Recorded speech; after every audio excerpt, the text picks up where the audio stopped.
కు స్వాగతం. విజయవాడ ఇంద్రకీలాద్రి శ్రీ కనకదుర్గమ్మ ఆలయానికి మరో విశిష్టమైన విరాళం అందింది. లబ్బిపేటకు చెందిన దొండేటి ఐశ్వర్య జ్యోతి మరియు వారి కుటుంబ సభ్యులు సుమారు 108 గ్రాముల బరువున్న రూ. 17 లక్షల విలువైన లక్ష్మీ కాసుల హారాన్ని అమ్మవారికి భక్తి శ్రద్ధలతో సమర్పించారు. ఆలయ deputy executive officer Kishore Kumar ను కలిసి ఈ విలువైన విరాళాన్ని అందజేశారు.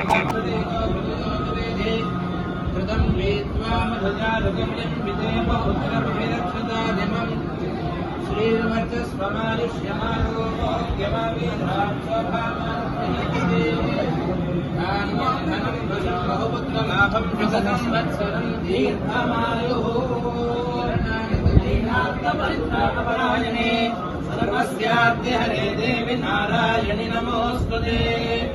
సర్వబాధాపశమనం త్రైలోక్యస్యాఖిలేశ్వరీ ఏవమేవ త్వయా కార్యమస్మత్తైర్వినాశనం. శత సంవత్సరం దీర్ఘమాయుః